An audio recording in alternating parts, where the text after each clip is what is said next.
What's up, everybody, and welcome back to Fireside Giants. I'm your host, Anthony Rivardo, joined by my co-host, Alex Wilson. Are the New York Giants a quarterback away from being competitive? That's the big topic of conversation that we're going to tackle in today's episode. If you didn't see it, last week, Peter Schrager of Fox Sports, also on Good Morning Football, he pretty much gave that take that the Giants are just a quarterback away. And that take kind of holds some additional weight here with Peter Schrager, and the reason being, he's very close with Joe Schoen. So if anybody's got some insight into what the New York Giants front office is thinking, it's probably Peter Schrager. I'm going to read off this quote. We're going to go ahead and react to it and then kind of have like a spirited debate about it. Are the Giants a quarterback away? Are they way further off? We'll go ahead and kind of have that discussion here. But this is the quote from Peter Schrager. He said, they're a quarterback away. They don't have a quarterback. It's hard to win football games without a quarterback, but there are pieces there. Call me an optimist, or maybe it's because I grew up in New Jersey, but the Giants aren't that far off. Throw in Aaron Rodgers, throw in Russell Wilson, draft a quarterback. I think the Giants are on their way and could be competitive this year. Call me crazy. That's the end of the quote from Peter Schrager. So interesting quote here. I think it's going to be really fun to go ahead, dive into it, and react to it. But I will go ahead and say this, Alex. Maybe I don't feel that way now, but I know at the end of the 2023 season, that was the take that I pushed here on the channel, that the Giants were a quarterback away. So now that we're a full year removed from that, and so much has changed since then with the releasing of Daniel Jones, with now the Aaron Rodgers saga, so much has changed. It's going to be fun to kind of dive back into that take that I once had, see if I still have it as we go through this spirited debate. But Alex, how are you doing today, my friend? How are you feeling about this quote from Peter Schrager, and how do you feel? Are the New York Giants just a quarterback away? I'm doing pretty good, man. And listen, this is kind of a debate I'm sure many of you guys in the comments section are going to jump right in for. And I definitely encourage you to, because this is a loaded question. I think that everyone's perspective is probably different when it comes to the Giants and how close they are. If I was to say 3 weeks ago, I'd say we are very, very, very far away from being a competent football team, one that wins football games. But, as we stand right now, I think we got a lot closer to that. I think that Joe Schoen has made some solid moves, especially on the defensive side of the football.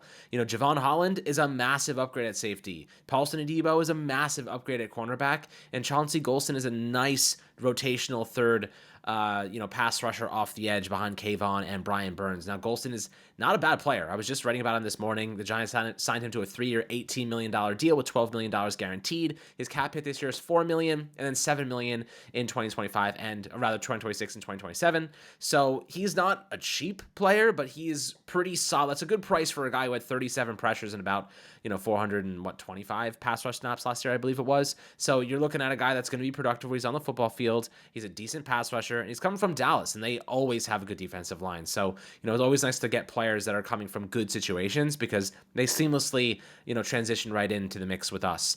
But looking at kind of where this defense is now compared to what it was a couple weeks ago, we have a CB1, we have a star safety now. Obviously having let Xavier McKinney walk, and we still have a lot of that young core that we've built. I think Kayvon Thibodeau still being there. Hopefully he takes a big step forward. We know Burns is great. We know Dexter Lawrence is all pro caliber. We obviously like Bobby Okereke. We like Micah McFadden. We really like Andrew Phillips, that slot cornerback. And then we really like Tyler Nubin as well, who looked great, tremendous against the run last season. I think he will be playing more in the box this year with Javon Holland more at free safety. So going to be interesting how they get those two guys involved. But on the defensive side, Anthony, we can start there. I see massive improvements. We still haven't even hit the draft yet. They've added some defensive line depth. I think they will draft a DT, but this defense should at the very least be quite competitive next season, in my opinion, with the veterans that we did add. And I think that puts us in a much better position to at least stay in football games. The defense has been the stronger side of the ball every year under Brian Daboll. Whether you want to credit that to just the talent on the roster on the defensive side of the ball, if you want to credit that to coaching for Wink Martindale. Last year, I don't think Shane Bowen did a great job, but I also don't think he had that much talent on the defensive side of the ball, especially as the injuries stacked up throughout the course of the season. But it is true, the defense has been positioned to win in recent years, especially that 2023 season. Of course, down the stretch of the season after Daniel Jones tore his ACL, Tommy DeVito DeVito was in and out of the lineup alongside the other backups. But when you were looking at that season, Tyrod Taylor being that other backup, when you're looking at that season, the turnover differential that the New York Giants had was unbelievable. So I think you can give credit to the offense for keeping the ball out of harm's way, but realistically, you got to give more of that credit to Wink Martindale's defense for forcing turnovers that season. We didn't exactly see that this past year, though, under Shane Bowen. And so that does make me question how far off is that defense from being competitive once again in 2025, and will Shane Bowen hold them back like he seemingly maybe did last season, or was that due to the lack of talent? And now that the Giants have added some extra talent, like you just mentioned, could this defense return to form and look more like that 2022/23 version? Here's the real take that I want to dive into, though, Alex. And when we discuss being a quarterback away, that 2023 season, I'm sure you remember, that was my take. And essentially, that boiled down to 3 moments in the 2023 season where if the New York Giants had a better quarterback, they win 3 different games and they go to the playoffs. And I'll break that down. Of course, we know that the Giants finished with 6 wins. However, they were a play or 2 away from beating the New York Jets after Tyrod Taylor went out of the lineup and Tommy DeVito had to go in. They refused to throw the ball downfield past the line of scrimmage with Tommy DeVito. Had they ended up winning that game, that's 7 wins. Okay, then there was the Buffalo Bills game that came down to 2 failed 1-yard touchdown attempts, basically on the goal line. 2 failures there from a poor quarterback play. Realistically, that's what it was. So had they scored either of those 2 opportunities and gotten a touchdown there, now they're at 8 wins. And then you also have that final game against the Los Angeles Rams where Tyrod Taylor made a bad throw in the flat to Saquon Barkley on a 2-point conversion. Had they converted there, they win that game. Now they're a 9-win team. Plus, they beat the Green Bay Packers that season, so they would have had the head-to-head tiebreaker over the Packers and been a wild card team. All 3 of those moments came down to quarterback play. If the Giants had an adequate starting quarterback in the lineup throughout the 2023 season to convert those 3 moments, they would have been a playoff team. So I made the argument at the end of the 2023 season, they truly are a quarterback away. That's why I said be aggressive. Give up the 2025 first-round pick in a potential trade to move up and draft Drake May. That could be all the difference there. If Jaden Daniels would have fallen to 6, take him because he is the quarterback difference that makes the Giants a playoff team. These were the arguments that we had last offseason. However, Alex, now that we are a year removed from that and we saw this team evaporate out of thin air, go from a 6-win team down to a 3-win team, do we still feel that way? I don't know, honestly. Obviously, they've had some improvements across the roster, but they also did lose some pieces. Of course, Saquon Barkley departed and became the best player in the NFL with the Philadelphia Eagles. Of course, Xavier McKinney leaves and becomes one of the best defensive players for the Packers. Now, obviously, we have Tyrone Tracy, an ascending young star. We have Javon Holland stepping in here from the Miami Dolphins, but still, comparing this 2025 roster to that 2023 roster, and more importantly, comparing this upcoming 2025 schedule to the one that the Giants played in 2023, I think it's hard to make that exact same argument. If the Giants did have a quarterback plug in here, would they be a better football team? Yes, absolutely, because the quarterback play that they had last season was the worst in the NFL. But would they be competitive enough to push for a wild card spot like they possibly could have in 2023? I think it's difficult to say, and honestly, I think I lean more towards no than I did last year coming out of that 2023 season. But Alex, how are you feeling about that? You know, obviously, my take at the end of the 2023 season, I think you agreed with it at the time when looking at those 3 moments. Quarterback play could have been all the difference. But now that we're a year removed, we've had all of that turmoil and major coaching staff changes, of course. I think that also needs to be factored into this. Do you think the Giants still are just a quarterback away? So, you know, here's the thing, and I think about it in terms of just the starters and just the players on the roster, and I think that's just one element to it, right? The actual talent isn't a problem at a lot of spots, right? Safety, we have plenty of talent. We have some good linebackers. We have a great pass rush. We now have another cornerback. We have on paper a good set of corners, right? So like the defense looks good on paper. Offensively, you have Malik Neighbors, a legitimate superstar.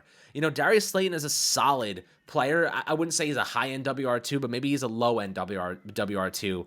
And I still think that's serviceable. I still think the Giants should be looking to draft a receiver or make the most out of Jalen Hyatt, who's been a waste at this point. I still like Wan'Dale Robinson in a specific role. Obviously, he's more of a move the chains kind of guy, short yardage opportunist. But, you know, when you look at this offense, the offensive line, has good players on paper, right? I like Jermaine Illuminor at right tackle. I obviously love Andrew Thomas when he's healthy. I like John Running at left guard. JMS has a lot to prove this year. This is going to be a big year for him. And then right guard is obviously a huge question mark, and we don't know what they're going to do there if they go out and get maybe a better starting caliber player. Hopefully they do, but we don't know exactly what their plan is there just yet. For now, it looks like they're going to have a position battle between Aaron Stinney and Greg Van Roten and Evan Neal, and that's not very exciting to me. I know they have Stone Forsyth, and they have James Hudson as the depth pieces now at tackle.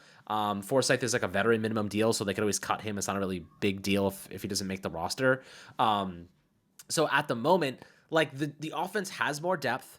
They have some really solid players, and they have the draft left to address things. The problem is obviously we're talking about, are they a quarterback away?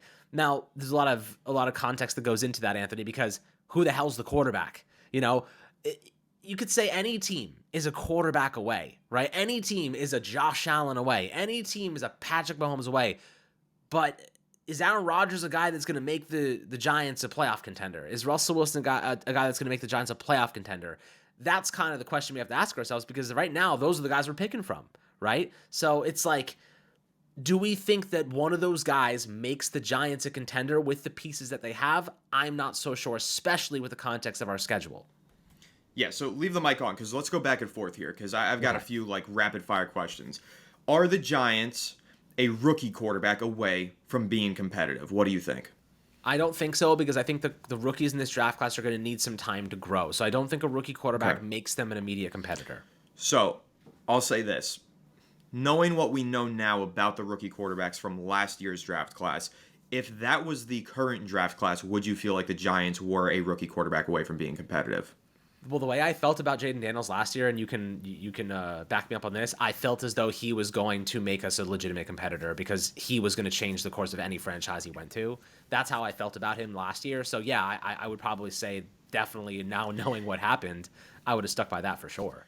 Sure, yeah, but let's say, because obviously we saw the season that Jaden Daniels had with Washington, but Washington built a unit around him. Cliff Kingsbury transformed the offense, all that. Do you think that Jaden Daniels, if he were rookie in this year's class, could step into this current iteration of the New York Giants and have even similar to success to what he had with the Commanders? Do you think that they would be ultra competitive if Jaden Daniels stepped into this current iteration of the team? I do think that they would be significantly better. And I think that on paper, the Giants have a better roster than what the Commanders did have it going into last season. They didn't have Marshawn Lattimore when they entered last year. They were making like kind of stopgap signings like Bobby Wagner, who was very good for them last year, obviously. They didn't have they had Terry McLaurin, who had a tremendous season, but I think Malik Neighbors is better than Terry McLaurin.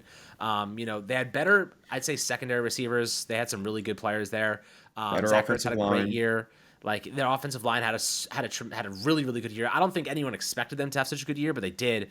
But maybe that's because of the quarterback, helped a lot with that, his mobility, the system, the scheme they were running, obviously. And that's kind of the other element I didn't mention before, the coaching, right? The Giants, the coaching isn't that good at certain places. And that holds them back a lot at times. Well, the coaching definitely held them back defensively, as I was saying earlier. Right. Plus, going into this season, Alex, we don't even know who's going to be calling the plays. Last year, it was flip-flop, flip-flop. Is it going to be Dable? Is it going to be Kafka? It ended up being Dable. Now, at the end of the season, Dable's saying he might not call the plays of 2025. So we don't even know who's going to be calling the plays. So I think all this uncertainty, like I basically trying to ask you, go through this exercise, entering last year's draft, we felt like we were in a position where if a really solid rookie quarterback stepped in, it would be enough to elevate the roster. Right. But now, a full year removed, despite the moves that the Giants made in free agency, seeing everything that unfolded this past year, we can't even confidently say that Jaden Daniels or Drake May or Caleb Williams or Bo Nix, J.J. McCarthy, any of these guys would be able to have that transformative effect that we envisioned for them last year, which I think is actually really concerning about the direction of this team, obviously coming off of a 3-14 miserable season. So this is the other thing that I'll ask you.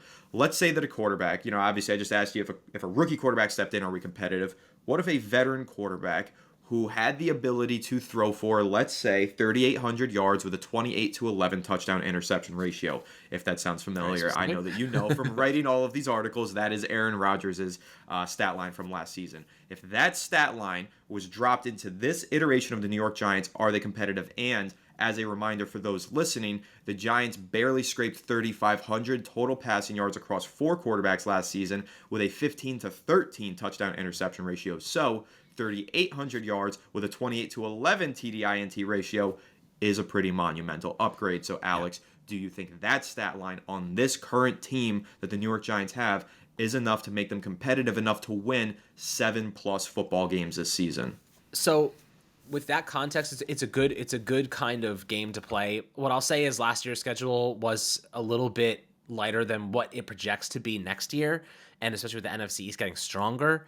I guess they're already so strong. The Commanders, I assume, will get better. The Cowboys, who knows? Maybe they'll stay the same. And the Eagles are coming off a Super Bowl win, so maybe they will regress a bit. But who knows? They're just a powerhouse right now. I would say this: I think that stat line, if the Giants get 28-11 and 3,500 yards from Aaron Rodgers, I would say that we're probably a 7-win team, like a 7-8 win team maximum. So I don't think we're really in the race for the playoffs, but we're like a middling team. We're an average football team next season. Is kind of where I envision the Giants landing. So I don't know if that considers them competitive, but I say they're at least like competent. I think they're a competent football team, and I think that's maybe enough to save jobs. And I think that's kind of what they're going for right now. Yeah, that's why I wanted to throw in that 7-win threshold for you, just to kind of make it a little bit more of a difficult decision. But I'll throw this statistic in your face now. The Giants had 8 games last season. Of their 14 losses, 8 of them were 1-score losses. And I believe 4 of them were within 5 points or less, at least 4 of them. So let's say this past season, everything that we knew about the New York Giants, let's say they didn't roll into the year with Daniel Jones, but they rolled into the season with the exact same Aaron Rodgers that we saw for the New York Jets last season. Is that team, with the 8 1-score losses that they had, able to overcome at least half of those 1-score losses and pick up somewhere around 8 to 10 wins in 2024, if not for the Daniel Jones derailment, of course? But like I said, if Aaron Rodgers, exactly what the Jets got from him last year, plugged into the New York Giants team that we just saw go 3-14, how much better of a football team was that team? I mean, they probably are somewhere in the 7-8 win territory because of those 1-score games. And Aaron Rodgers is head and shoulders. Like, he could close his eyes and be better than Daniel Jones or Drew Lock or Tommy DeVito. Like, that's how big of a difference it is. So I do think if they get a quarterback that's at least competent, they will win 7 or 8 games. I just don't think they'll be a playoff team per se, which is why I've advocated so heavily for like going and finding that rookie quarterback. The problem is like this draft class, like I don't love Sanders and I don't love Dart in the top 10 or top 15 even. The only guy I like really is Cam Ward. The only guy I see as like the guy that can step in there and be like that, have that level of upside is Cam Ward, which creates a lot of problems for me. You know what I mean? Because like now I'm conflicted in what to do. Go get Rodgers for a 2-year deal and go BPA at 3, or try to go trade up and get Cam Ward. But if it's going to cost you your future, like and especially with Joe Schoen on the hot seat, it's a lot of things working against the Giants right now. Because with Joe Schoen being on the hot seat, I don't really want him to trade future draft capital, because if he gets fired, a new regime is going to be way less interested in coming here because they don't have their first round pick in 2026. So it's like you have to play the game of like, how can we be safe about this, but also prepare for the future? It's really tough. I don't think if it involves trading next year's first round pick, I think I wouldn't do it. And I would just go with the veteran and go BPA, get Travis Hunter at 3 or Abdul Carter if he's there. That's kind of what I would do, I think, at this point. I'm going to be honest with you. I think the dream of trading to number 1 is completely dead. The way that the Titans have moved, they are taking Cam Ward. I think that is like obvious. Obviously, anything can change between now and April, the end of April. But man, it really feels like they are just going to go ahead and take Cam Ward. But moving across from that conversation over to Shedeur Sanders is who I want to ask you about right now, because, we've had this discussion on this channel, Alex, and I think you and I have both been in agreement in terms of who's more immediately pro ready, entering with a higher floor into the NFL, I think we do agree that Shador Sanders, his playing style is so much more translatable to have immediate success. Now, the long-term success, the ceiling might not be there. And for context, I think you and I both agree, and probably most listeners agree, Drake May has the potential to have a greater career long-term than Bo Nix. However, Bo Nix had a greater rookie season. And obviously that has to do with experience, playing style, and situational factors around him with the two teams that they got drafted into, right? But again, you still feel like Drake May long term has superstar potential. We'll see about Bo Nix. So that's kind of the question that I want to ask you, kind of comparing this to a Bo Nix / Drake May situation. If in this situation, Cam Ward is that Drake May, who probably has more long-term superstar ability and success, but Shador Sanders is that Bo Nix who could step in and maybe compete immediately, do you think that might motivate you to feel like the Giants should make that selection, get that instant impact floor from the rookie quarterback in Shador Sanders, and maybe that makes them a competitive football team, maybe not in the vein of the Washington Commanders with Jaden Daniels, how they immediately rose to the top of the NFC, but with the Denver Broncos, who were a fringe playoff team, got blew out in the wild card game by the Buffalo Bills, but hey, they were competitive enough to get into the dance.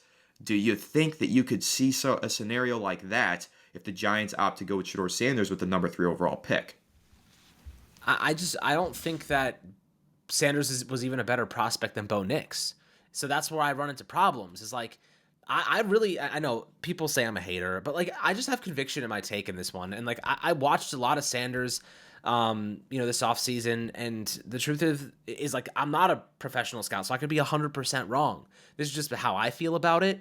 I think that because his last name is Sanders, he gets a lot more attention than he otherwise would. And I think that he doesn't have any truly elite traits to me. You know what I mean? I think he drifts in the pocket. I think he's a mediocre athlete. His arm strength is not anything special. Like, there's nothing that stands out to me like this guy is a freak of nature. This guy could be something truly special. He has zip on his passes that you rarely see. Like, I see that from Cam. I see great elite pocket presence from Cam. I just don't see anything from Sanders aside from like very, very good short to intermediate accuracy, which is valuable, right? And which is why I think he will have a good rookie season, because he goes into the NFL and they're like, we can run a West Coast style offense and he can do those things. But in terms of expanding his game, I don't see that ceiling for him. And that's just my take. I could be wrong. And if I am wrong, you guys could absolutely crap on me. That's totally fine.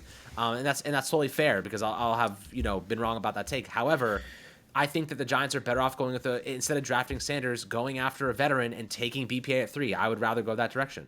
I'm gonna get to that question too, but I'm what I was trying to ask you was not about the ceiling. Like, I understand we're on the same page. Cam Ward's ceiling is higher, but I'm talking about immediate success, the floor of these two prospects. Like the floor for Bo Nix was higher than the floor as a rookie for Drake May last year. The Patriots had a bad season, nearly locked in the number 1 overall pick. Meanwhile, the Broncos were competitive enough to go to the playoffs. Right. Can that floor that Shador Sanders has lend itself to a successful season for the New York Giants where they could be a fringe playoff team? Do you think that's possible? Could the floor of a Sanders be that transformative to this offense, considering the quarterback play that held them back so severely last season? It's kind of funny because, like, I guess you could say, I mean, having watched Bo Nix, the floor for Sanders would give the Giants something to work with in terms of they're going to get a quarterback that's going to be able to do some specific things for them, throw the ball accurately, whatnot. I think that the floor that Sanders provides makes them a 6-win team, 7-win team, but I don't think it makes them a playoff team. If you watched Bo Nix last year, he was anything but sitting in the pocket, man. That guy was running around. He was making stuff happen with his legs. He was throwing the ball downfield. He was doing all sorts of crazy stuff. That's not Sanders' game, though. Like, he's not going to run around like that, in my opinion. Like, they're totally different players. Hard disagree. I think that Sanders did way more of that off-script stuff at Colorado than Bo Nix did at Oregon. But that's what I'm saying. I just don't think it's going to work in the NFL. Like, he's not the athlete that Bo Nix is, in my opinion. That's kind of where I get conflicted on. Dude, he is faster than Bo Nix. No, he's not. Yes, he is. He I don't think runs a so. faster 40 time. By every reporting, go look it up. He is faster than The Bo 40 Nix. yard, but the 40 is nonsense. We're talking about in It's pads, not lateral nonsense because agility, we're talking moving about, side to yeah, side, and yeah, and these were all dodging. things that, okay, nobody was talking about Bo Nix as some elite, supreme dual threat Of quarterback course coming not. out. Of course not. But I'm not saying that he is or Sanders is. I'm saying that I think Bo Nix is a quite better athlete than Sanders. He's not. I think you're alone on an island with that one. Bo Nix is a Maybe. good, decent athlete. He's above average, but so is Sanders. Sanders, I don't think Sanders is above whatever. average though. That's why. I just don't know I think how that he you is. feel that way. I think you need to watch more Sanders, dude, respectfully, because he is an He, above but he, average but athlete. if you He watch is. him at Colorado against unranked football teams, he's gonna look like a better. I'm not athlete talking about than- the unranked than football teams. I'm talking about when electricians he, that he's yes, playing he against. lost against BYU. Yes, they got smacked by BYU, but he was running around and making plays with his legs in that game as a result of the pass rush that he was facing. And he had another game against Nebraska, which was a ranked defense, top 20 in the nation, and he made some spectacular plays that we were talking about over text messages that you were discredited, saying that would never work in the NFL. But I'm like, but it worked against a ranked football team. He ran around for 5 seconds, made 3 guys miss, and threw a dart in the back of the end zone for a touchdown, a play that, respectfully, I never saw Cam Ward make. Cam Ward's made a lot of fantastic plays. Cam Ward breaks out of these sacks and everything because of pocket presence and spatial awareness, not because of agility, not because of athleticism. For sure. For Sanders, it's actually the opposite. It's because of agility and athleticism, and it's not pocket presence because that's his flaw. So I really just don't understand like where the logic is being lost here. Like his agility and everything is arguably better than Cam's. I just don't know how we get to this point where we're saying that he's not a good athlete when by every film metric and every statistical metric, he has proven to be just as good of an athlete as these two guys that we're comparing him to. We'll find out in the NFL because I think that his athletic profile lends itself well to a school that does not. They're asking him to throw the ball a lot and not move a lot. The offensive line was bad. He was able to maneuver around at times. I don't think he's fast enough to escape some of the situations he's going to face in the NFL. I don't think he's athletic enough. And we'll see. We'll see. Obviously, we're going to find out, and I could be wrong. But my point being is that I don't think that his floor is as high as the quarterbacks were in the first round last year. Like I think that his floor is a 6-win team for the Giants this year. I think he has a higher floor than Cam Ward in year one, but I think the arc of progression for Cam is going to be a lot faster and a lot more exponential. So that's kind of why I like Cam, and you do too. But I think Yes. that for conversation's sake, I think that I'd rather go with a veteran and go PPA at 3 than take Sanders at 3. I mean, that's just how I feel because I think I would rather have a vet and Travis Hunter and then be more competitive in 2026. And I know that's like kind of counterintuitive because like now we have to get a quarterback in 2027, but I don't want to trade a first round pick for Cam Ward. And I don't think it's worth taking Sanders in the top 3 or top 5 even. So that's just like, I think there is such a thing as forcing a quarterback. I'm all for taking a quarterback. I just don't think it's worth forcing Sanders because I don't think he's gonna be that good in the NFL or in terms of long term his upside. So unless he's in a very specific scheme But- that is really specific to him, and I just don't see it personally. I get it, but that's why I'm not asking you about the long-term upside. no, Like, no, I'm floor, I asking you get you. from Joe Shane's perspective. A short-sighted perspective is what we need to look through here Yes. because that's the one that Joe Shane has. Yes. I'm not talking about 2026. I'm talking about 2025. Can the Giants become a competitive fringe playoff team with Sanders? That's what I'm trying to get after. I don't think so. I Don't say think so. disagree because I didn't say Yeah, that. I think no. they could Sorry, be, I didn't but- mean to say disagree. I don't think that they will be a fringe playoff team with Sanders. I do Okay. think they'll be a fringe playoff team with Aaron Rodgers and Travis Hunter. That was the next question that I was going to Yeah. ask you is could they become because with Travis Hunter you're knocking off 2 needs like you're getting a dynamic Exactly. playmaker and you're probably getting depth and a boost in the secondary as Can't well. go wrong So with that pick.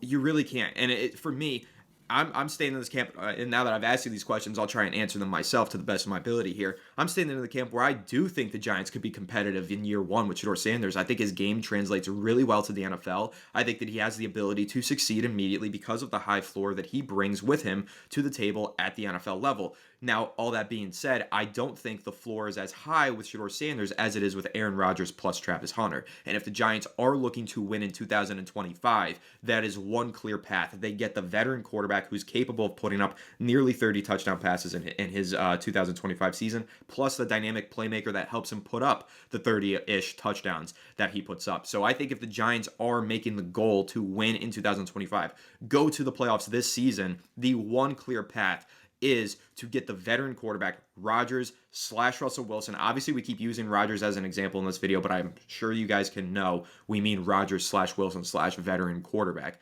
If that's the route that they go with one of those two guys plus Travis Hunter, I think that gives them a much higher chance of making it to the playoffs in 2025. Because as much as I do believe in Sanders, and I'm making the arguments and comparisons here that he could have a similar season to Bo Nix, that's a could. That's not a guarantee. And there's so many other factors at play. Plus, you have to understand it would be a historic rookie season for Shedeur Sanders if he threw 28 touchdown passes, which is what Aaron Rodgers did in arguably the worst full season of his career in 2024. I think that's a really important piece of context to put into perspective, Alex. The record holder for most touchdown passes as a rookie in New York Giants history is 26 from Daniel Jones. That was a historic benchmark for him to reach. If Sanders is going to outperform Aaron Rodgers, he has to surpass Daniel Jones's 26, which is actually a really high number to reach and a really difficult mile marker for any rookie quarterback to surpass. So if the New York Giants are trying to win in 2025, they need to try and get close to that 26 to 28 passing touchdown benchmarker, and banking on any rookie, I don't care if it's Cam Ward, Jackson Dart, Shedeur Sanders, Jalen Milroe, banking on any rookie to push close to that 30 passing touchdown marker is actually just setting yourself up to lose in 2025. That's the conclusion that I'm drawing around to after circling through all of these points. If the Giants' goal is to win this season, Shedeur Sanders, Cam Ward, it doesn't matter. The rookie cannot be the 17-game starter for this team. It has to be Rodgers or Wilson, somebody capable of throwing for 25 touchdowns this upcoming season without that being a monumental record-breaking challenge. Yeah, it's going to be an interesting situation if they, if you're trying to get 26 touchdowns, Aaron Rodgers and even Russell Wilson probably can accomplish that. And it would feel like night and day. And I think that's why we're kind of down bad, Anthony, in the sense that we forget what it's like to have even 25 touchdown passes from one single quarterback, let alone 5 combined. So it's like the Giants, and we've been tortured for long enough. And with that being the case, I would rather go and get one of those guys that's going to be able to give you that. Is going to be able to give you that. And not to mention a better offense, a better scheme, and a better offensive line. Than the Jets had last year. They had so many injuries and so many issues. I think the Giants do have a better situation. I'll say this. I wouldn't say a better situation, but I'd say I definitely think the scheme is better for sure. I'll say better situation. The only one that I would contend there is offensive line. They did add some pieces. They had some decent guys on there. They were, Joel Tippmann is a better player than that's true. than John Michael Schmidt. But they have Elijah Vera Tucker, who's a very good player, although he has dealt with injuries. Morgan Moses was actually a pretty solid upgrade for them last season at right tackle, and Tyron Smith in and out of the lineup because of injuries. But Olu Fashanu as well was really good. They actually had a pretty decent offensive line in front of Aaron Rodgers, better than what the Giants have right now, in my opinion. Yeah, the scheme was bad. The offensive line was decent. Yeah, they had some injuries. Smith was not very good at left tackle. Their left tackle situation was quite bad. Yeah, but once Olu Fashanu stepped in, he played well. But did Moses break his leg or something like that? I think he might have gotten injured at some point. They had so many injuries up front. That's what I'm saying. They just, it's hard to have any sense of stability when there's so many injuries. We've seen that story before. Yeah, with the Giants, of course. And then receiver, Garrett Wilson, amazing, but very underused at times. And then obviously they get Devontae Adams. Because of the emergence of Devontae Adams is why Garrett Wilson's production took a back seat. They had Devontae Adams. They really weren't on the same page all the time, They weren't. They had a lot of problems, and I think a lot of that was scheme related, but also, as I've said before, the scheme related issues are caused by Aaron Rodgers forcing Nathaniel Hackett upon the New York Jets, which is that's true. That was a major issue and selling point against Aaron Rodgers, but obviously we wouldn't have that situation here with the Giants. He's not going to have that kind of sway and power if he signs with the team. So and you kind of said something interesting before, and I'll kind of end my take on this one. You said before that Joe Schoen is thinking near term, nearsighted. He's not thinking long term right now. He's thinking, I got to save my ass right now today. Everything about that suggests if they can't get the quarterback that they want, and I don't know if they have Cam Ward and Shedeur Sanders ranked closely together. We have no idea right now, but if they want to win right now and put this team in a position to win football games, to be competitive and compete for a wild card spot even, they need to get the best veteran quarterback available, which is Rodgers or Russ, and they have to go BPA at 3. That is the nearsighted, short-term mindset. That is it. That is what Joe Schoen has to do to save his ass. Having a rookie quarterback is great, but if he's sitting there on the bench and Travis Hunter's lighting it up somewhere else, he's going to regret that. You know what I mean? Because he could have been able to use that player to help him now instead of having a rookie sitting on the bench waiting for the future. So that's kind of where we start to wonder what the plan is here if they stay at 3. Because if they're trying to win right now, I don't think quarterback is the move they're going to make. Listen, but that's all contingent on what Aaron Rodgers decides to do. That's what we need to wait and see. But yeah, if the goal is to win this season, I agree with you. Like Travis Hunter at number 3 or Abdul Carter, whichever one, that's the obvious selection because that's what yields the New York Giants wins in 2025 paired with a veteran quarterback like a Russell Wilson or Aaron Rodgers. But this is a pretty interesting exercise that we just went through. A lot of fun kind of debating the different ways that the Giants could plug a quarterback in and how that might affect them. A lot of fun to really go through each and every single one of these different scenarios. But I will say this, just because I want to get this point across about Shedeur Sanders. Anyone who feels like Shedeur Sanders is stepping in and is going to be an immediate franchise quarterback, that's your prerogative. And you absolutely can feel that way. And I support you if you do feel that way because I see the potential as well. But I also think that it's worth mentioning, like Alex might be a little bit lower on Shedeur Sanders than I am. And he might be a little bit lower than you are. But I also think that there are other prospects that we've been higher on than other people that have gone on to succeed in major ways. Ladd McConkey just had the greatest rookie wide receiver postseason performance in NFL history with 197 yards versus the Houston Texans.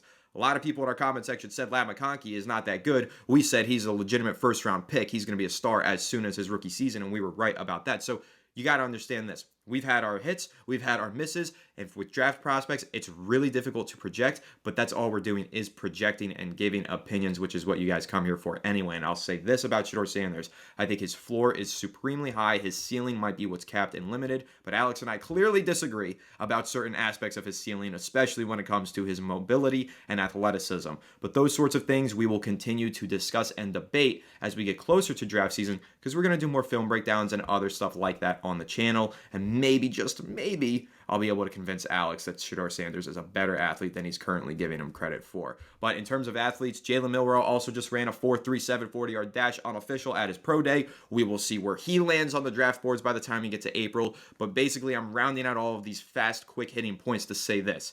The Giants will have an opportunity to strike gold this offseason at the quarterback position. It's up to Joe Schoen to actually strike that gold and not fall for the fool's gold. Do you believe that he can do that? I'm not entirely convinced, but you know what?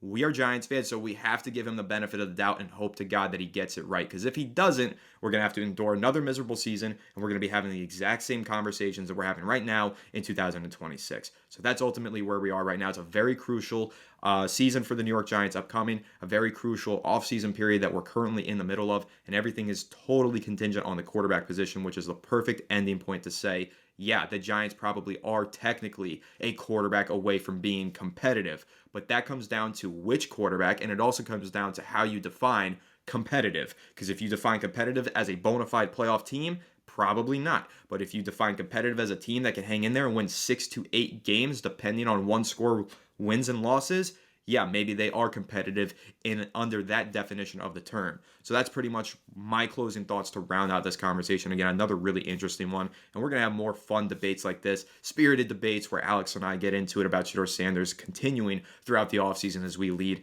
into the NFL draft. But I'm definitely curious to hear everybody's thoughts on this topic of conversation down below in the comment section, because I think there was a lot to dive into. And we did present a lot of unique ideas, maybe some conflicting and contradicting others, but that's really the fun of this, looking at it from every angle, because this is probably similar to the conversations that Joe Schoen and Brian Daboll have been having about the quarterback position this offseason. But that's pretty much going to wrap this one up. Make sure to leave a like if you enjoyed, subscribe if you're new, ring the bell so you don't miss an episode, and comment your thoughts down below in the comment section. If you're listening at Apple or Spotify, make sure to leave us a 5-star review, and go ahead and follow us on all of our social media channels at Fireside Giants. Without further ado, I'll catch you on the next one. Have a good one, and let's go Giants.